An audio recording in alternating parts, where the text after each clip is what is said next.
Entonces, sobre esto va a ser nuestra plática.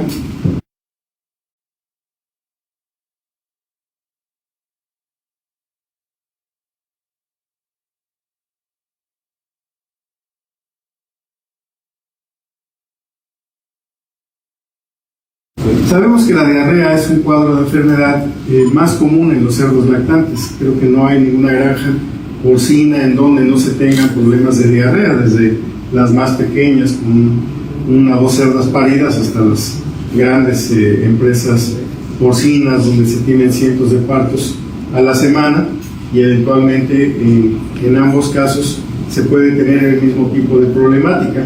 Por lo tanto, la diarrea es quizás uno de los factores más comunes a los que nos enfrentamos dentro de la clínica porcina. El proceso diarreico como tal, la definición de diarrea, es un aumento en la cantidad de agua en las heces. Es decir, tenemos una formación de una materia fecal que viene pues, de residuos de bacterias que viven propiamente en el intestino, lo que se llama microbiota, y además por restos de fibra, restos de alimentos no digeridos, células desprendidas del epitelio que están recambiándose constantemente en el intestino, y todo ello va a conformar lo que llamamos materia fecal. Normalmente esta materia fecal además tiene una concentración de agua que permite ser expulsada con relativa facilidad. Sin embargo, cuando el volumen de agua se incrementa, estamos hablando ya de unas heces con una consistencia más líquida y hablamos en ese caso de diarrea. La diarrea pues no solamente puede estar ligada a un problema de un agente infeccioso, y aquí hay que considerar en la microbiota podemos tener agentes, lo que llamamos saprófitos, agentes que no producen ningún daño, agentes potencialmente patógenos, es decir, bacterias que tienen la posibilidad de ser agresivas en condiciones adecuadas para ellas, pero que en condiciones normales de digestión estas bacterias no producen ningún daño. Y eventualmente tenemos bacterias que sí son característicamente agresivas, que son capaces de producir daños importantes independientemente de las condiciones que tengamos en el intestino. Entonces hay todo ese grupo de agentes bacterianos, inclusive agentes virales, dentro de la microbiota intestinal. Además de estos posibles agentes infecciosos, pues eventualmente podemos tener diarreas asociadas a un estrés térmico. Esa es la importancia que tiene dar la temperatura adecuada en la cama de maternidad. El lechón, sabemos que su temperatura adecuada es alrededor de 32 grados dentro de la zona del nido. Eventualmente puede salir al exterior, fuera del nido, y la temperatura hasta la cual pueden desafiarse los lechones andaría por ahí de los 21 o 22 grados. Ya a menores temperaturas se genera un estrés térmico importante que puede causar aumento de movimiento intestinal y con ello una diarrea. También el exceso de calor puede generar un estrés térmico arriba de los 35 grados. También es frecuente que encontremos problemas diarreicos, sobre todo porque se incrementa la humedad en el medio ambiente y eventualmente algunos agentes microbianos pudieran incrementarse también y con ello generar diarrea. El problema del lechón es que no tiene una regulación térmica adecuada, por eso es que es tan susceptible a una variación de temperatura fuera de su rango de confort, que es alrededor de los 32 grados. Otro problema que puede causar diarreas es la indigestión, el comer demasiado. A veces en las maternidades hablamos de la diarrea de enlechado, un lechón que ha tomado mucha leche y de repente tiene una diarrea blanca, semejante a la leche, pues precisamente a veces lo que ocurre es que no alcanza a digerir toda esta leche y puede tener un aumento en el movimiento peristáltico. También ya cuando comen reiniciadores, un exceso de consumo de alimento nos puede llevar a una indigestión. El lechón sobrepasa su capacidad de digerir estos alimentos que está comiendo y con ello pues puede desarrollar diarrea, básicamente porque el alimento no digerido tiene un efecto de atracción de fluidos hacia el interior del intestino. Con ello se aumenta la cantidad de líquido de la materia fecal y finalmente nos generará un problema de diarrea. Algo de este tipo ocurre en las diarreas post-destete, en donde pues, los cambios de alimentación, de una alimentación líquida a base de leche a una alimentación sólida o seca a base de preiniciadores con otro tipo de ingredientes diferentes a la leche, pues nos crea problemas de poca capacidad de digestión y por lo tanto lo que llamamos diarrea postdesteta, que no es más que un problema de no poder degradar estos ingredientes que vienen en esa nueva dieta para el lechón. Finalmente, pues obviamente un grupo de enfermedades que son las enfermedades infecciosas. Vamos a revisar 3 tipos de origen diarreico, aunque nos vamos a concentrar sobre todo en las diarreas bacterianas, pero bueno, tenemos diarreas de origen viral, diarreas de origen bacteriano y diarreas de tipo parasitario. En el caso de las diarreas de origen viral, pues sabemos que tenemos 3 grupos importantes de agentes causales de diarrea, particularmente en México. Los alfa-coronavirus, de los cuales el representante que tenemos en la actualidad es el virus de la diarrea epidémica porcina. Hay otro virus dentro de este grupo alfa-coronavirus que prácticamente ya no lo hemos encontrado en las granjas, que es el virus de la gastroenteritis transmisible del cerdo, pero los que tienen más de 20 años de porcicultores seguramente recuerdan los brotes de gastro, como le decíamos, de gastroenteritis transmisible.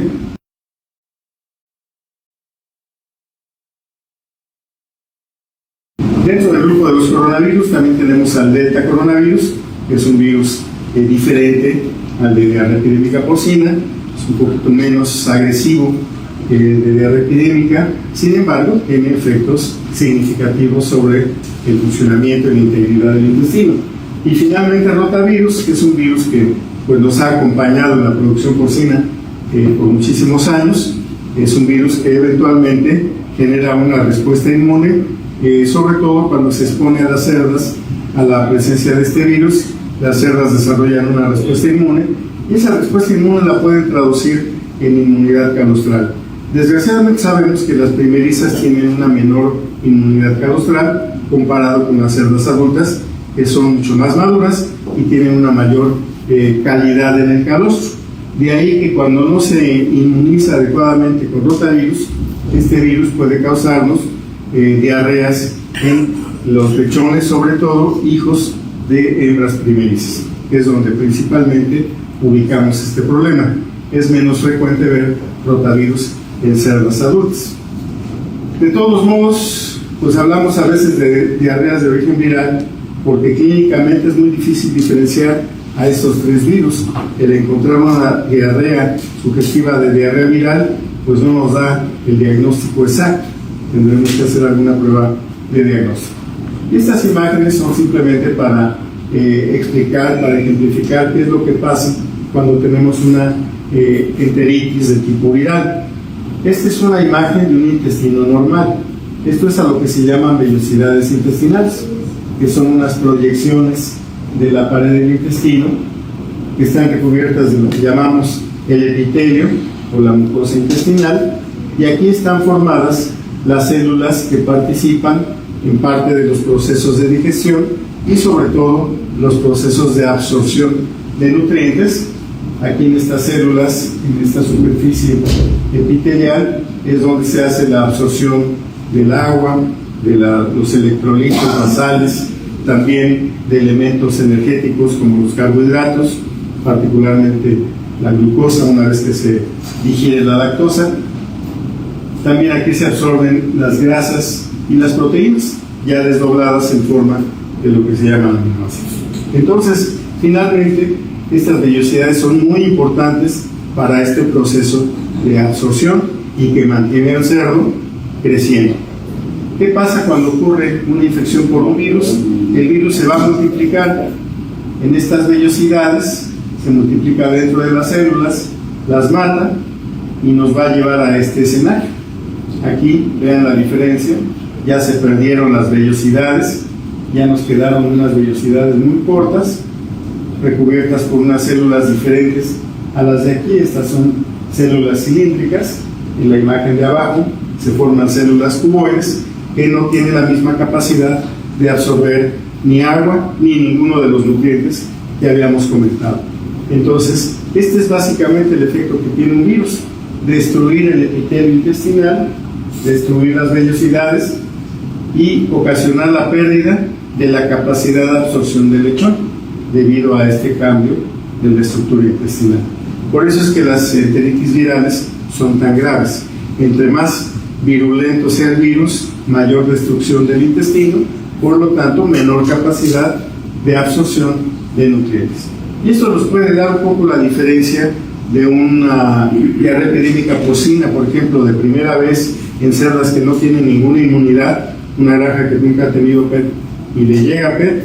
Normalmente el virus es muy agresivo, se multiplica aceleradamente porque no hay ninguna inmunidad materna, no hay inmunidad de defensa, y entonces en cuestión de 24 horas tenemos este cambio, todo el intestino se destruye y entonces el cerdo no puede absorber, y en 24, 36 horas tenemos una alta mortalidad. En granjas que son de lo que llamamos PET endémico, lo que ocurre es que ya hay parte de inmunidad materna, ya las cerdas han tenido contacto con el virus, y esto ha permitido que se dé en el intestino una pelea entre los anticuerpos maternos que vienen del calostro y el virus que está tratando de infectar a las células. En la medida en que la inmunidad alcance a controlar al virus, será el grado de daño. Si la inmunidad tiene un buen efecto, a pesar del virus, pues la lesión será mínima y el intestino seguirá trabajando en la absorción de nutrientes. Si por el contrario la hembra, la madre, no tiene buena inmunidad calostral, en ese caso pues va a ganar el virus y entonces el daño será un poco mayor, por lo tanto la capacidad de absorción se verá mucho más limitada, no al grado de la infección de primera vez donde no hay inmunidad, es un grado menor, pero eso permite que el lechón no se muera en 24 horas, a lo mejor se muere en 48 o en 72 horas, tiene una mayor capacidad de sobrevivencia, sin embargo está muy mermado en su capacidad de absorción y esto finalmente lo puede llevar a la muerte. Peor aún si tenemos una infección bacteriana secundaria, que esto agravaría el problema de la falla de absorción de nutrientes. Esa es un poco la explicación de cómo es que trabajan los virus sobre el intestino. La signología, pues sabemos cómo son los signos clínicos de las diarreas virales, particularmente diarrea epidémica, que es nuestro problema de los últimos ya casi 10 años. Recordemos que esto apareció en el 2003 aquí en esta zona precisamente, y bueno, pues los lechones que empiezan con vómito, que presentan diarreas, una diarrea líquida, amarilla, grumosa, se ensucian los cerdos con esta diarrea y en cuestión de horas pues van perdiendo condición, se van deshidratando, se va perdiendo la masa muscular, se les ve el espinazo, que la muy adelgazados, y finalmente tendremos una alta mortalidad debido a la falta de agua y de energía, ya que no la pudieron absorber en su intestino destruido. Ese es un poco el planteamiento que vemos normalmente en los casos de diarrea epidémica porcina, o con menor grado en delta coronavirus, o en el caso de rotavirus. Pues ya sabemos, el tema de diarreas virales, normalmente tendremos que actuar generando inmunidad en la hembra a través de la exposición al virus de campo. Es cuando damos lo que llamamos feedbacks, que en realidad deberíamos llamarlos inóculos, que es tomar diarrea de esos cerdos afectados y darla de tomar a las cerdas gestantes. De esa manera estamos tratando de lograr generar inmunidad materna, inmunidad calostral, y que ese calostro proteja a los lechones. Si lo logramos adecuadamente, tendremos un buen nivel de protección tanto a nivel de calostro como en la leche. Recordemos que el calostro es un producto que es de corta duración, se secreta prácticamente las primeras 24 horas, posteriormente tenemos un viraje a producción de leche, y la leche también tiene anticuerpos, y esos anticuerpos de hecho protegen contra estos virus intestinales. El problema es que a veces la producción de anticuerpos en la leche no es tan buena y esto hace a los lechones susceptibles. Entonces, pues necesitamos inmunizar a las cerdas. Y recuerden, el otro elemento fundamental para el control de los virus intestinales es la limpieza. Si tenemos altas cargas virales, no va a haber anticuerpo que alcance para controlar la infección. Entonces tenemos que reducir al mínimo la carga viral que tenemos en la maternidad para que el desafío sobre el lechón no sea tan alto y la inmunidad logre controlar el poco virus que llegue a encontrarse en el medio ambiente. Entonces, los dos pilares del control de enteritis virales: inmunidad materna y una excelente higiene.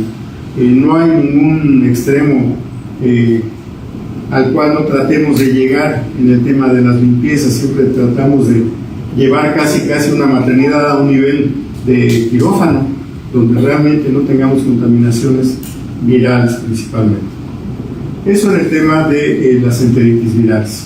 Otra causa importante, siempre ha sido también un factor importante dentro de las diarreas, son las bacterias. Hay dos bacterias que son particularmente importantes, dos grupos bacterianos.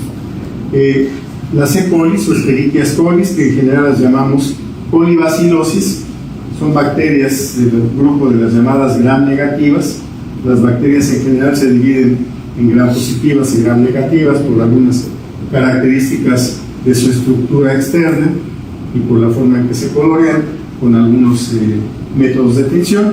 Y bueno, la E. coli es una bacteria gram negativa que tiene como particularidades producir diferentes tipos de toxinas, sobre todo hablando de cepas de las llamadas enterotoxigénicas, que son capaces de producir toxinas termolábiles y aparte tener una serie de estructuras fimbriales, que son estos pelitos que están en la superficie de la bacteria, que le permiten adherirse y generar un cuadro de toxicidad sobre la mucosa intestinal y alterar su fisiología.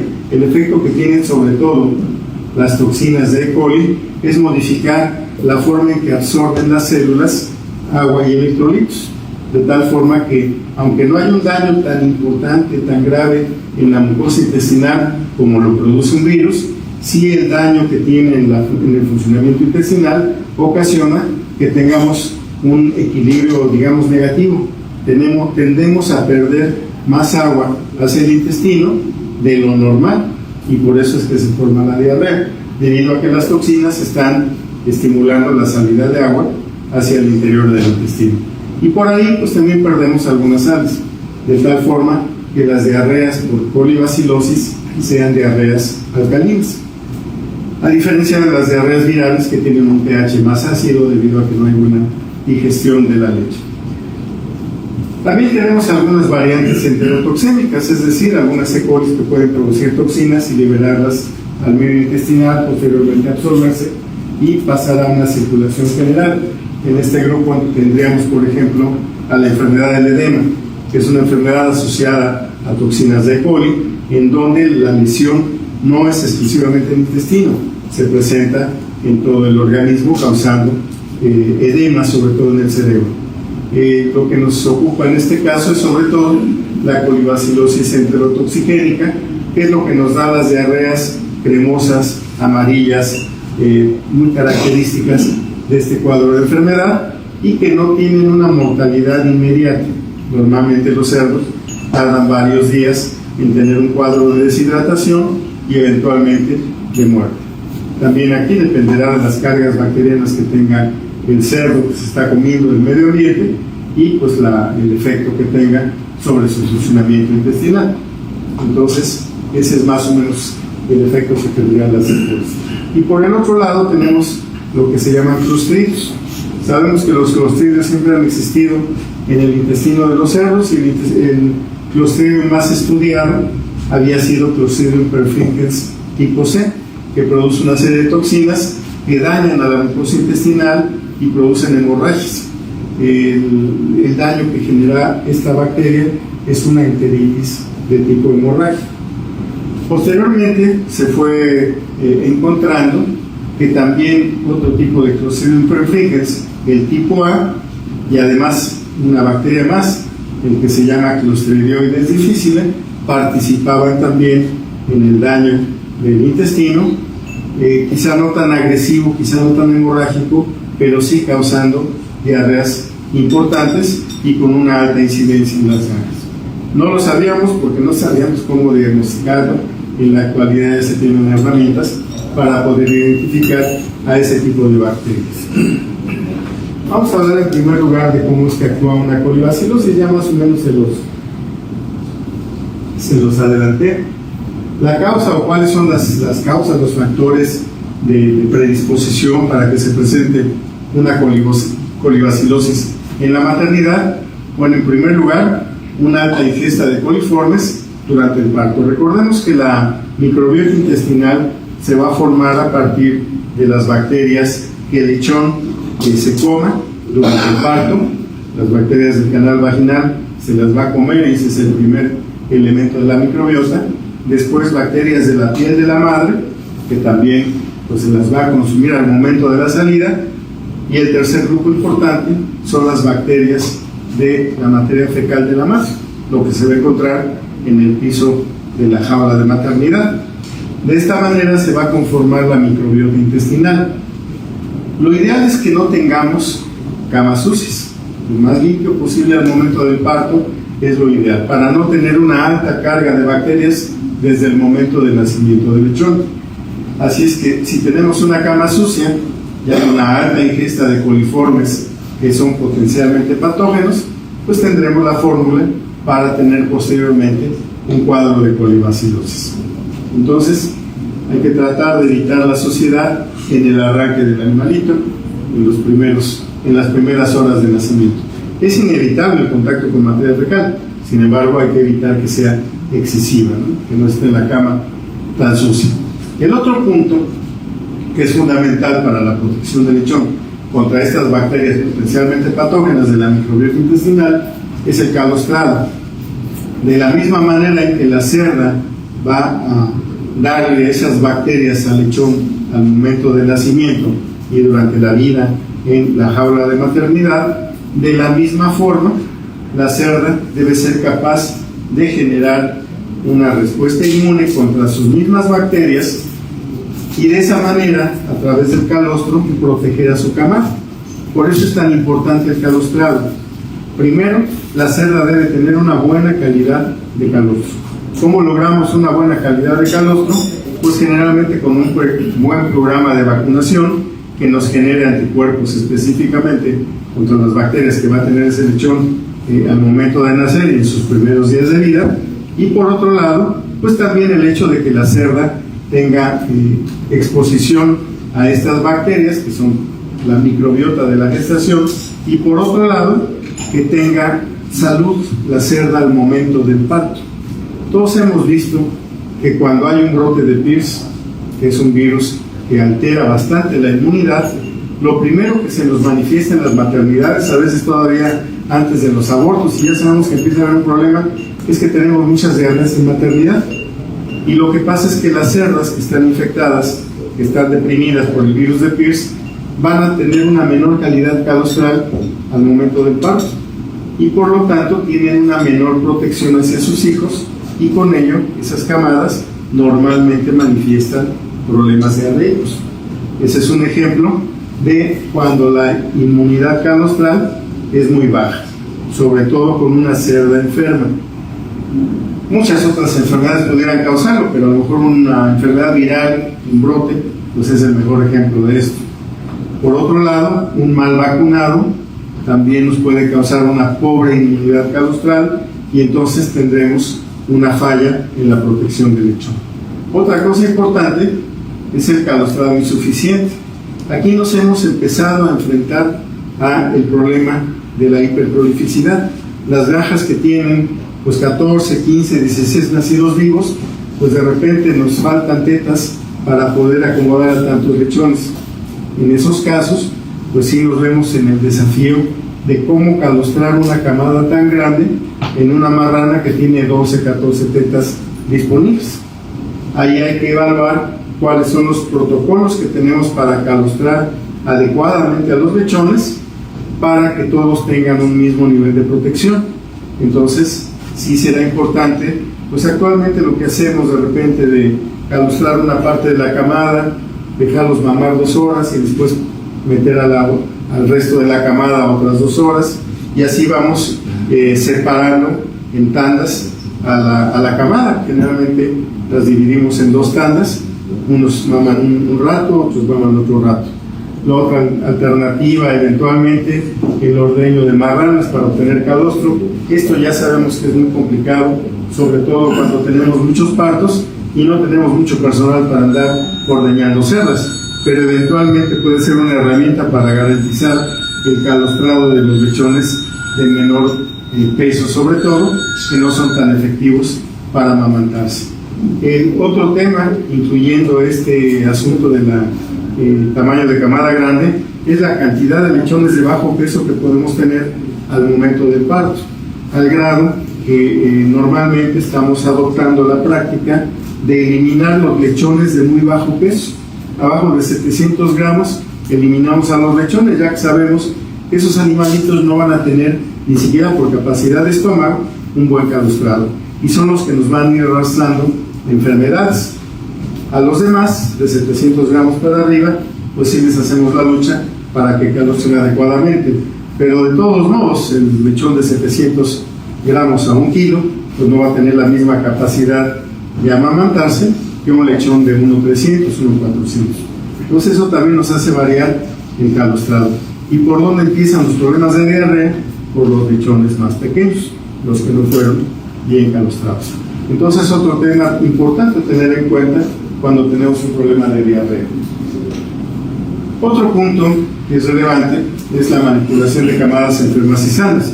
Cuando tenemos un brote diarreico, pues generalmente a veces de sentido común, primero tratamos o manejamos camadas sanas y después manejamos camadas enfermas. Inclusive tratamos de hacer lavado de manos o desinfección de manos entre una camada y otra, aún tratando ya el grupo de camadas enfermas.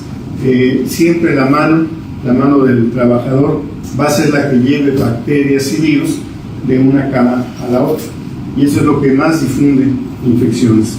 Entonces siempre hay que tener cuidado en el caso de procesar camadas, mantener condiciones de alto nivel de higiene, y la desinfección de manos es una de ellas.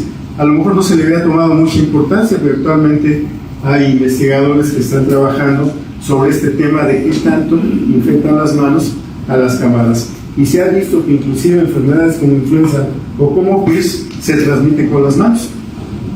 Ni qué decir de una E. coli o de una enfermedad viral. Otro punto puede ser la falla vacunal. Ya sabemos que hay un montón de factores que pueden estar involucrados en una falla vacunal, desde una mala elección de vacuna, que a lo mejor la vacuna no es adecuada para el problema que tenemos en la maternidad, que se conserven las cadenas frías adecuadamente hasta el momento de la aplicación, que sí realmente se vacune a todas las cerdas, que la dosis que se aplica sea completa. En fin, podemos estar sujetos a varias fallas que nos generen un problema de mala vacunación, mala respuesta inmune y una pobre calidad del calostro. Finalmente, el frío, pues también como un factor estresante, puede favorecer el desarrollo de E. coli debido a las alteraciones en el movimiento intestinal de los cerdos. Y les comentaba, también el exceso de calor llega a ser contraproducente, dado que en un calor excesivo, arriba de 35 grados y con un ambiente húmedo alto, hay una mayor carga microbiana en el ambiente, y eso se lo están comiendo los lechones. Entonces, para explicar un poco la patogenia de la enfermedad, cómo es que se desarrolla, pues los cerditos se van a comer la E. coli patógena. Hay que recordar, la mayoría de las colis que hay en el intestino no son patógenas, solo hay un grupo que está relacionado con la capacidad de tener esas fibras que pueden adherirse al epitelio intestinal.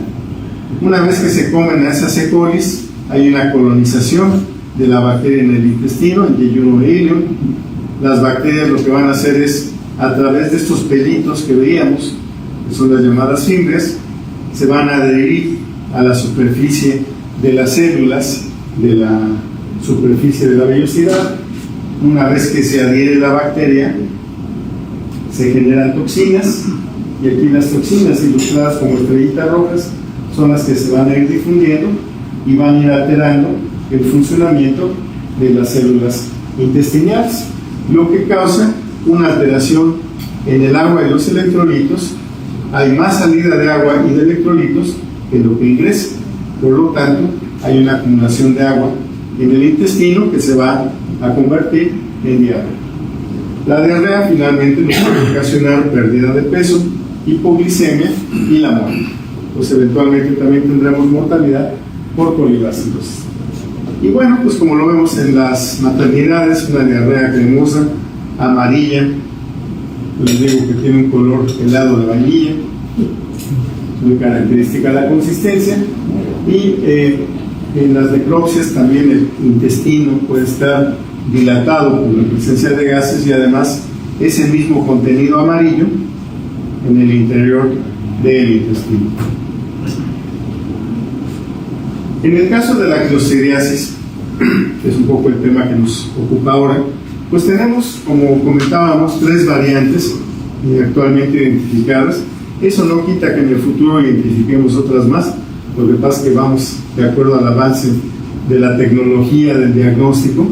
Hasta ahora tenemos ubicadas estos 3 agentes: Clostridium perfringens tipo A, tipo C y Clostridioides difficile. Estas, a diferencia de las E. coli, son bacterias gram positivas, tienen una estructura diferente. Una cosa importante de los clostridios es que forman las llamadas esporas. Estas esporas son estructuras que le permiten a la bacteria permanecer en el medio ambiente. Las esporas son estructuras que son como de vida vegetativa, podríamos decir así.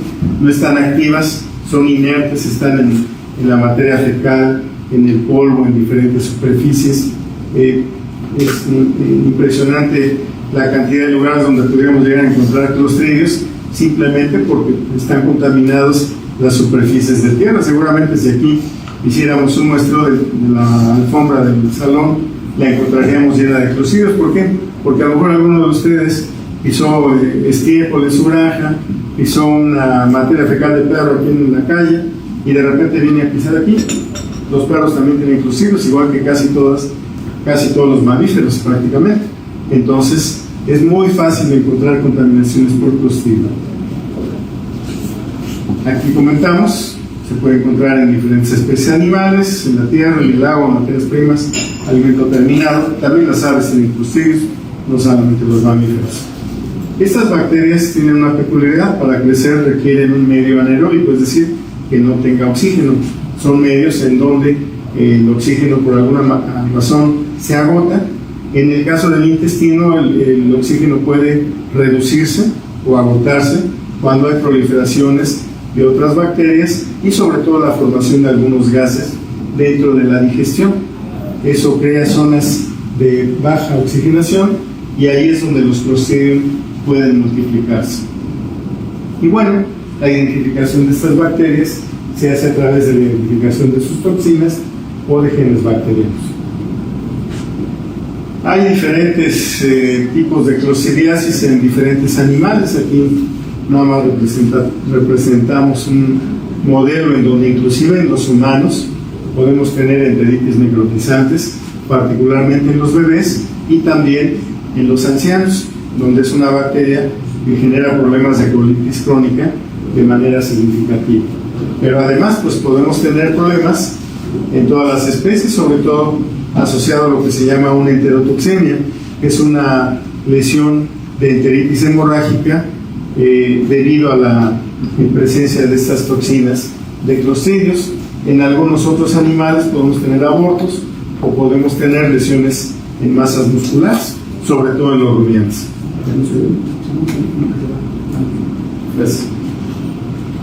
Entonces, pues vemos que las toxinas de Clostridium o los Clostridiums son ubicuos y están en múltiples especies y pueden causar muchas enfermedades.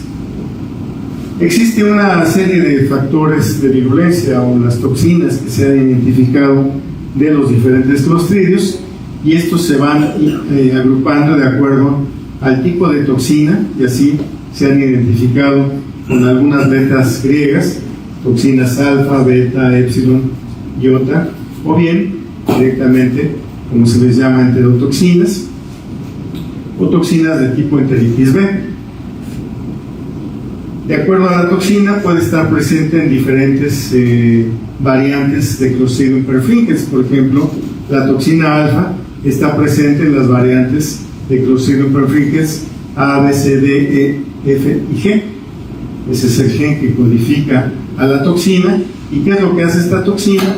Tiene una actividad enzimática tanto de fosfolipasa como desfingomielas. ¿Esto qué quiere decir? Que las toxinas actúan contra la membrana de las células y la destruyen, porque actúan sobre algunos factores químicos que forman parte de las membranas, de tal forma que van a tener un daño de destrucción de las células en donde esté presente esta toxina.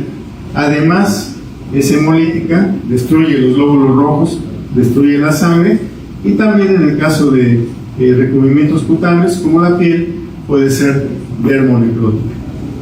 Forma poros en las membranas celulares. ¿Esto qué quiere decir?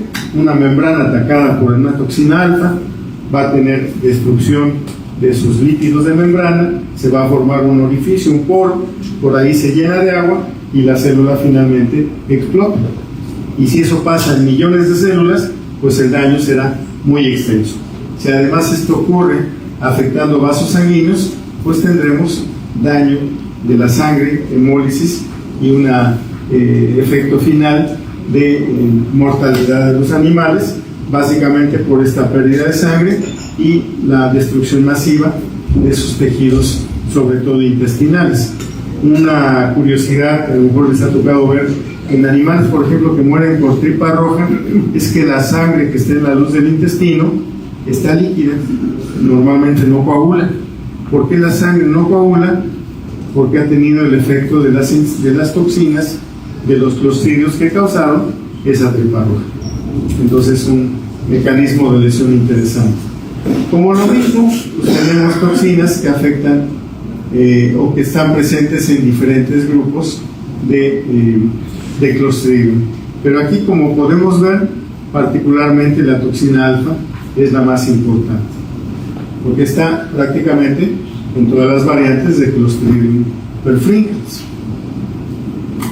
Aquí hablando un poco, esquematizando un poco este daño que comentábamos, cuando se multiplican los clostridios debido a que ha habido una alteración de la microbiota, un daño en la integridad o en el equilibrio de las bacterias que están en la luz intestinal, y ha habido también alguna variación o alteración nutricional, pues las bacterias van a empezar a multiplicarse.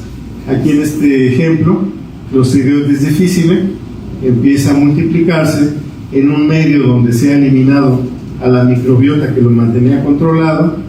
Se creó también un medio anaeróbico debido a la producción de algunos gases que desplazan al oxígeno, y finalmente estas bacterias al multiplicarse liberan toxinas, y las toxinas van a dañar a las células del epitelio intestinal, que son estos cilindros rosados que tenemos aquí.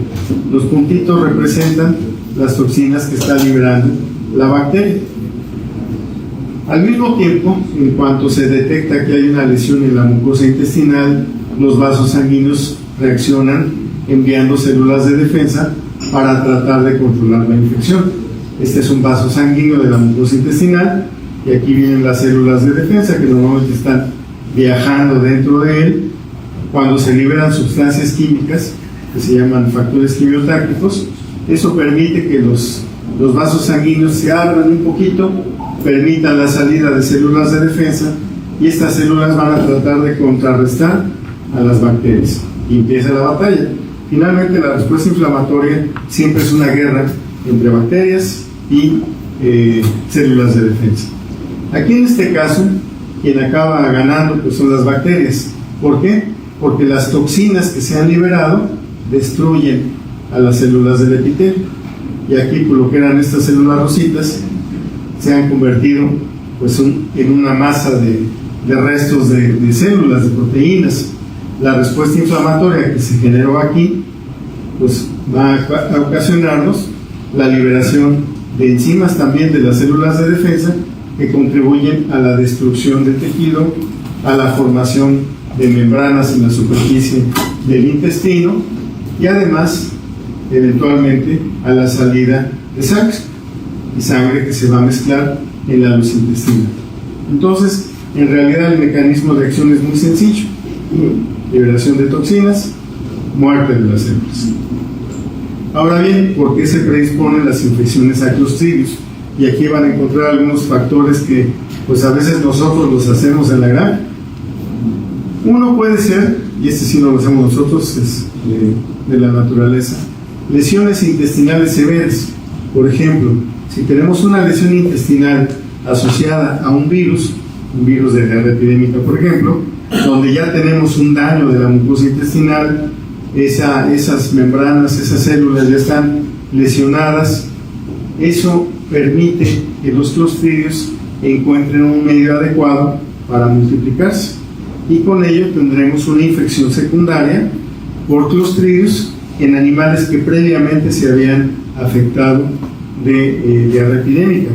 Entonces, esta combinación virus-bacterias empieza a darse de manera importante, y eso lo estamos evaluando ahorita con algunas evaluaciones en granja, determinando cuál es la combinatoria de estos agentes, y lo que vemos es que efectivamente, sobre todo granjas donde hay inmunidad parcial, donde tenemos cierta protección de la mucosa intestinal, pero de todos modos el virus de diarrea epidémica está atacando, pues lo que está ocurriendo es que en la zona lesionada del epitelio, a lo mejor el cerdo no se muere de diarrea epidémica, pero se le acerca un clostridium, y el clostridium causa el efecto de rematar, de acabar de destruir la mucosa intestinal, y pues con ello tendremos la presentación de mortalidad.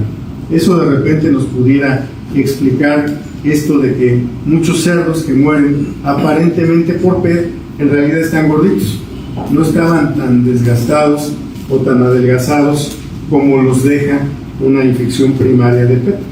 Entonces, pues hay que considerar en las granjas qué tanto puede ser un efecto de Clostridium, lo que estamos viendo, como si fuera un problema de PET. Es probable que los dos agentes estén simultáneamente, y de hecho en lo que se ha evaluado, efectivamente, las granjas pueden tener PET y Clostridios simultáneamente. Otra cosa es la alteración de la microbiota, lo que se llama disbiosis. Una disbiosis es una alteración del equilibrio que existe en la microbiota intestinal. Esta disbiosis, esta alteración de la microbiota, se produce sobre todo por el uso de antibióticos, y aquí desgraciadamente pues es algo que nosotros usamos rutinariamente.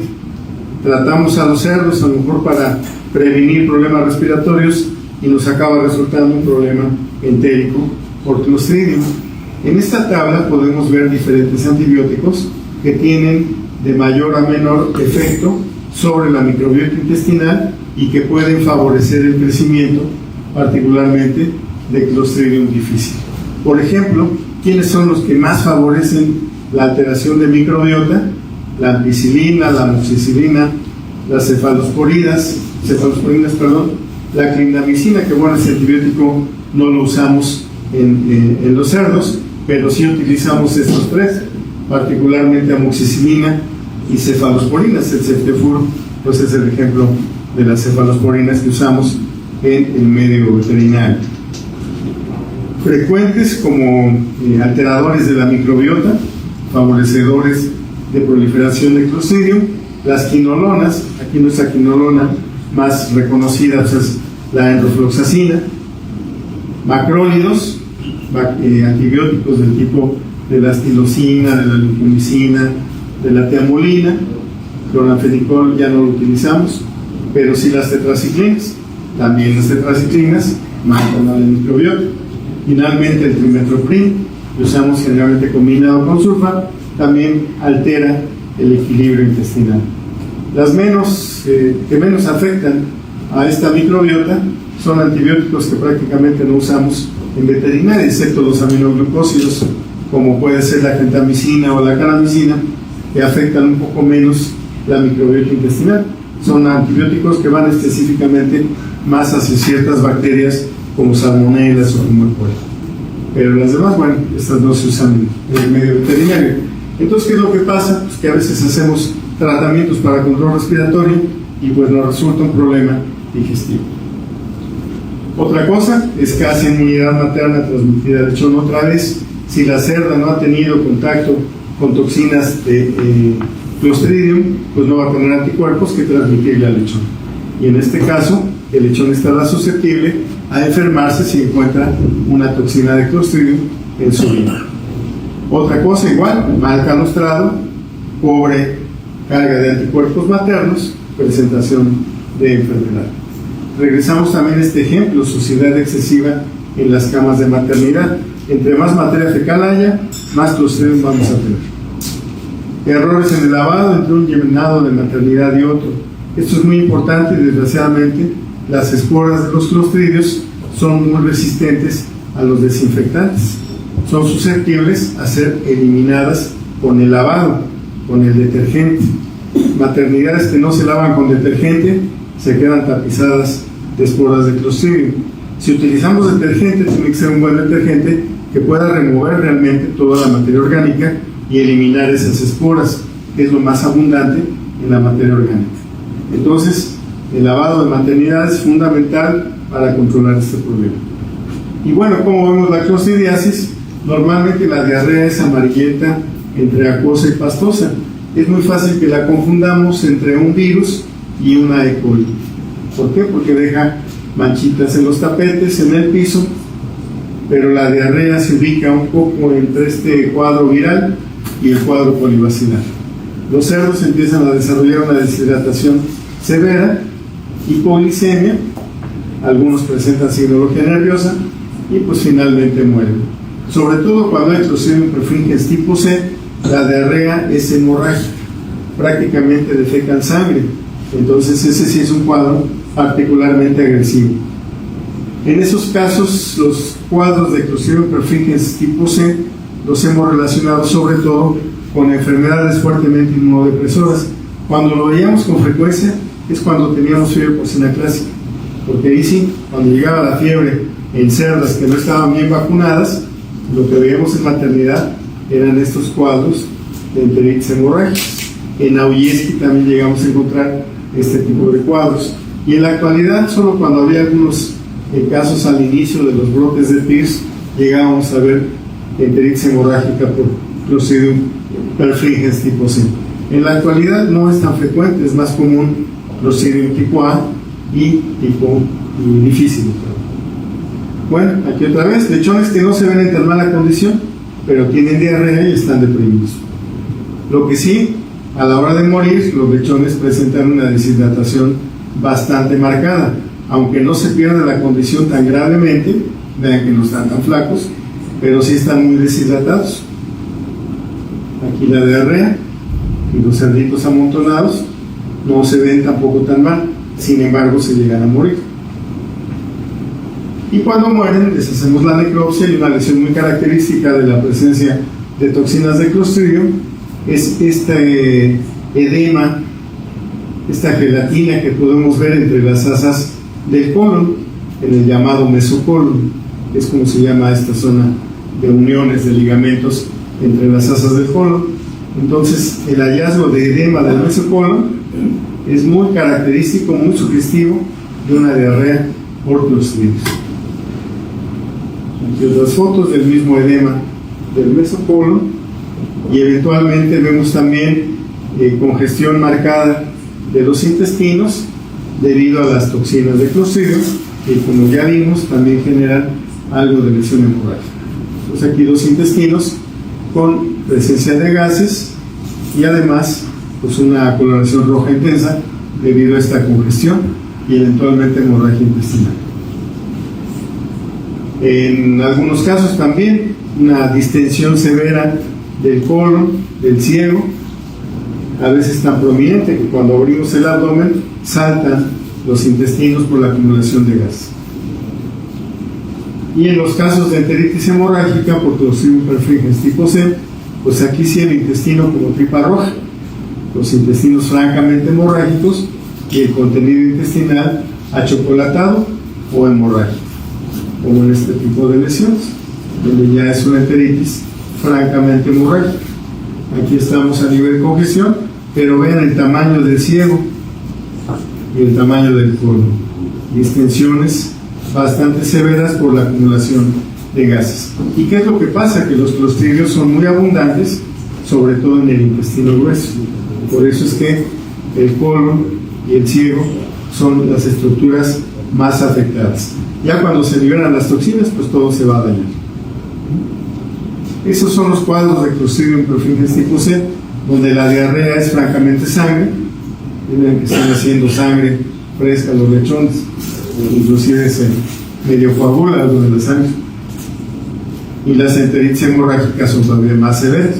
También hay edema del mesocolon con hemorragia, o en este caso una enteritis hemorrágica, una tripa roja en lechones, podríamos decir. Y al abrir los intestinos, a veces tienen burbujas de gas, como en este caso, es un estómago con burbujas en la mucosa, o bien con membranas llamadas diftéricas, membranas de fibrina, sobre el epitelio, principalmente del colon. Entonces podemos ver este tipo de tapizado de membranas diftéricas. Eso es más o menos los cuadros clínicos que observamos cuando hay este tipo de infecciones bacterianas. ¿Cuáles son las herramientas de control y de prevención? Pues tanto para enteritis virales como bacterianas, limpieza estricta de las maternidades.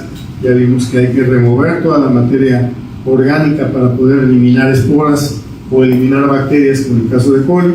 También los virus tienen que ser removidos por limpieza mecánica con detergente. Podemos inmunizar con toxoides específicos, sobre todo contra E. coli, contra clostridios. Hay que evitar manejos que alteren la microbiota digestiva. Si no es indispensable, no hay que abusar de los antibióticos. Hay que tratar de usarlos con moderación y solamente cuando el caso lo amerita realmente. Si tenemos un brote de mortalidad por parasuis, obviamente no nos vamos a limitar, tendremos que atacar ese problema en ese momento. Pero hay que estar conscientes que si no tenemos ese problema y solamente estamos usando antibióticos por si se ofrecen, por lo que podemos estar haciendo es causar otros problemas. Verificación de camostrado, fundamental para tener inmunidad en el intestino, y en el caso de Clostridium, una medicación enfocada al Clostridium, que hay algunos antibióticos que son específicos para esta bacteria, por ejemplo el BMD, la vacitracina, la enramicina, la virginiamicina, son antibióticos que actúan muy bien contra el Clostridium. Sin embargo, la prevención con inmunidad puede ser un poco más efectiva. Para el diagnóstico, en el caso de Clostridium en particular, que era muy complicado, se podía hacer aislamiento bacteriano, pero la verdad es que es bastante difícil aislar un Clostridium, tanto que uno de ellos se llama Clostridioides difficile, por eso se llama así, porque es muy difícil aislarlo en un laboratorio. Pero bueno, podemos detectar toxinas por pruebas de ELISA o identificaciones genéticas por PCR. Bien, eso sería lo que tenemos para comentarles. Muchas gracias por su atención. Si tienen alguna pregunta.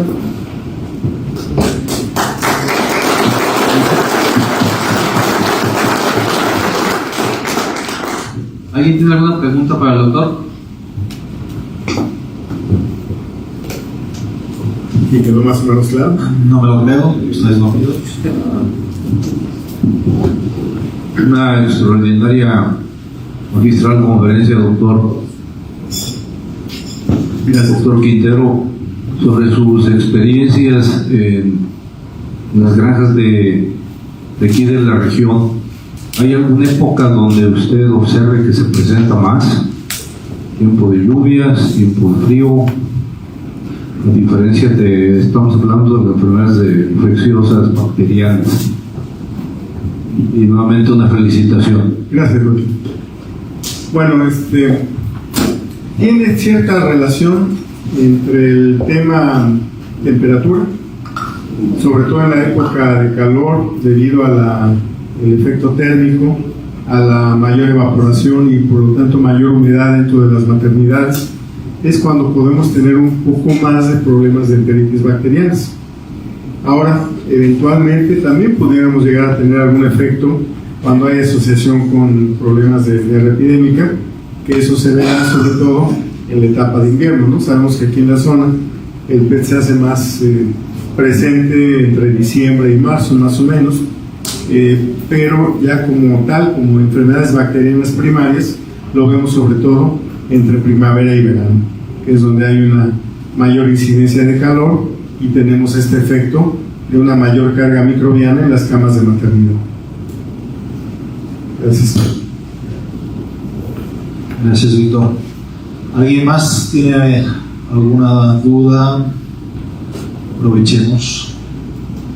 si el doctor Quintero está seguido por aquí, pero no cada día. Entonces, y si no, por aquí andamos para cualquier inquietud. Gracias. pues gracias, Víctor.